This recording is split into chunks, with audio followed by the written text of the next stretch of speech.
No episódio de hoje eu quero explicar de forma simples o que é um código de cultura e por que a sua clínica médica precisa de um.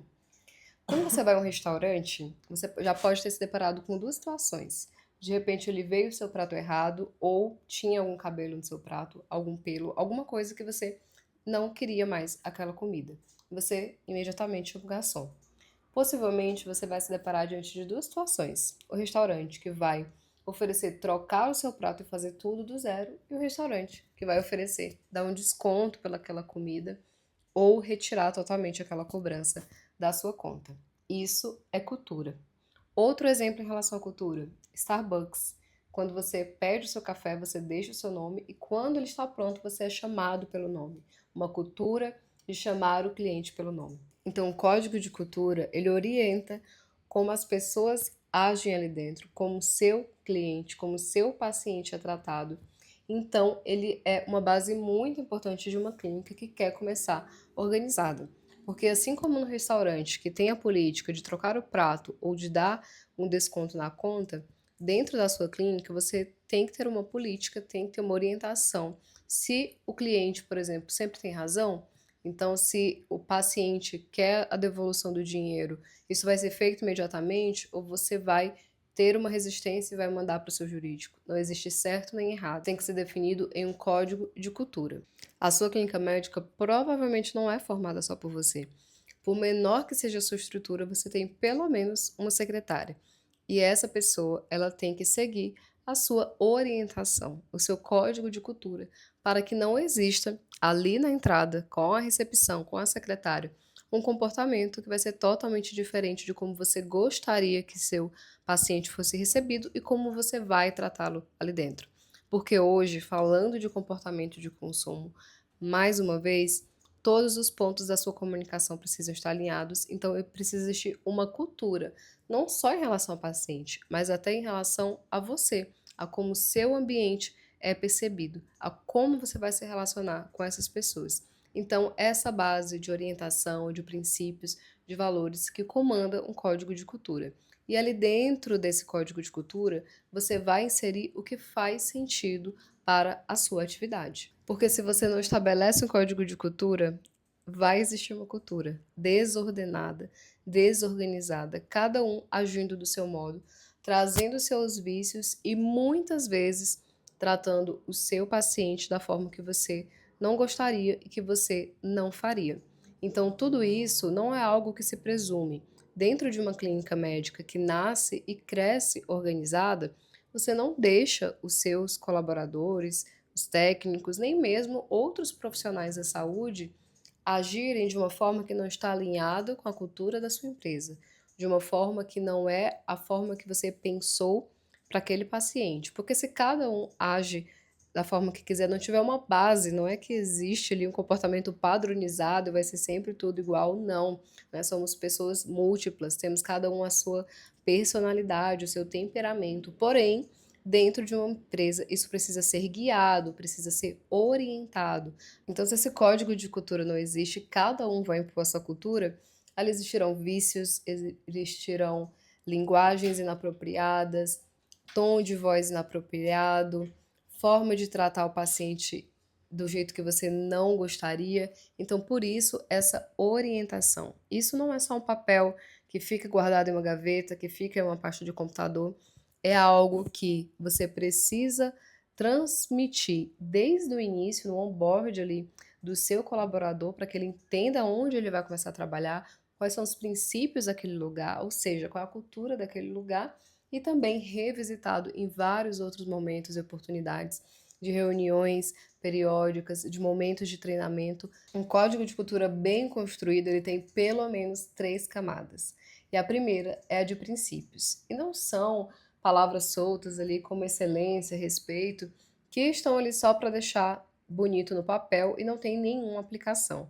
Se você colocou que seu valor é excelência, então não é dizer só que o paciente sempre vai ser bem tratado, mas deixar claro ali o que essa excelência significa. Que pode ser, por exemplo, não só tratar bem e fazer bem feito, mas surpreender esse paciente.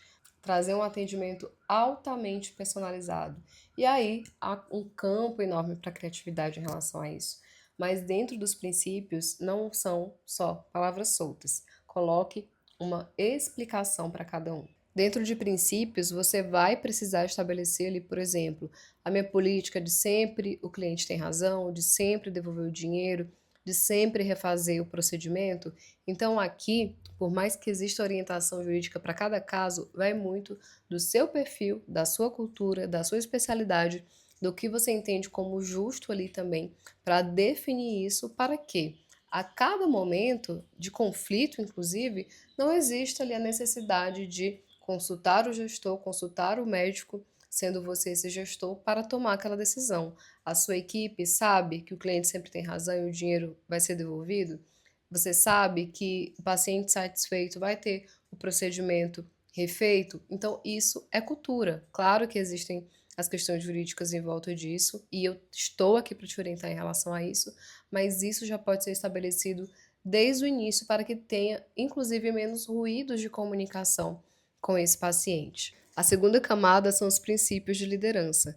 Nós ainda vamos falar sobre hierarquia, sobre estrutura, sobre matriz de decisão, muita coisa pela frente, mas princípios de liderança está relacionada à forma que você, por exemplo, dá feedback para essa equipe, como as decisões são tomadas. Então, é sempre só você o líder, ou existem reuniões de feedback, existirão reuniões periódicas, a sua equipe tem voz, a sua equipe não tem voz, isso não existe certo e nem errado. Existe aí uma eficiência que você precisa entender da forma que você trabalha para estabelecer isso.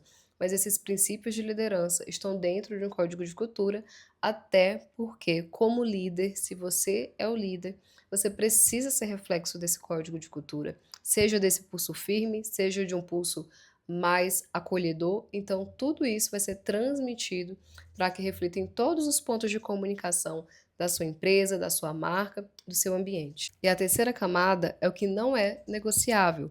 Então, o que você não tolera dentro da sua clínica em relação a essa cultura? É a exposição do paciente, é chamar o paciente por nomes diminutivos que não é o nome dessa pessoa, é fazer promessa de resultado, é seu secretário ou colaborador trocar experiências pessoais desnecessárias em conversas paralelas com o paciente ou até mesmo entre os colaboradores. Isso é cultura e precisa estar estabelecido. Aqui dentro dessa base dos inegociáveis está totalmente interligada ao que nós vamos falar ainda de um outro documento, que é o Código de Ética, que é o que não é tolerado mesmo, inclusive tem um reflexo em relação à parte trabalhista, de advertências, mas isso a gente ainda vai chegar nesse momento. Aqui é a cultura, para que o seu colaborador entenda o que você não aceita que seja dito e que seja feito, tanto em relação ao paciente, quanto em relação a todo o funcionamento da sua clínica. Um exemplo prático de princípio: o meu paciente nunca sai com dúvida do meu consultório. Então, se isso é um princípio dentro do seu código de cultura, o que vai ser feito? Você vai ser o perfil de médico que vai explicar detalhadamente, vai pegar aquele feedback ali no final, você realmente entendeu, você consegue reproduzir. Se isso é uma cultura sua, você vai executar isso e vai orientar que, por exemplo, a sua recepcionista também o faça quando vai marcar uma consulta, um retorno. Então, vai perguntar mais de uma vez: o senhor entendeu? A senhora entendeu? O dia tal, hora tal? Sabe o endereço da clínica? Não são questões burocráticas, é um modo de validação do seu princípio de cultura de que o paciente nunca sai com dúvida, seja em relação ao horário e ao endereço, seja em relação a uma explicação técnica de um procedimento. Então, isso vai orientar não só a sua conduta, mas também de quem trabalha com você. Isso também serve justamente para que as coisas aconteçam sem a cada decisão, a cada dia, tudo ter que passar por uma hierarquia, porque cada um sabe a sua função, sabe como agir naquela situação, sabe qual é o princípio que rege aquilo, se é do cliente tem razão, do cliente que não sai com dúvida. Então, tudo isso deixa a atividade da clínica, da rotina, muito mais fluida.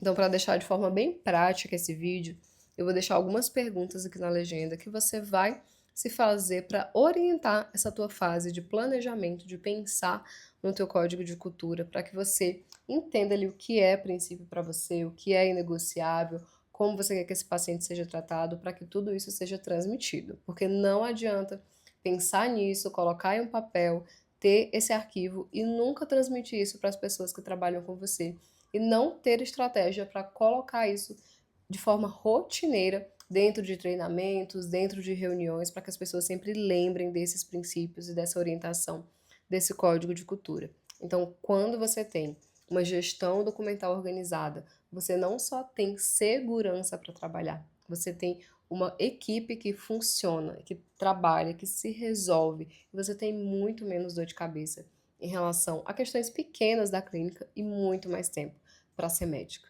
No próximo episódio, nós vamos falar sobre o código de ética da sua clínica médica. Sim, código de ética que não é o seu do CRM, é aquele que você vai trabalhar com as pessoas da sua equipe. Te espero no próximo vídeo.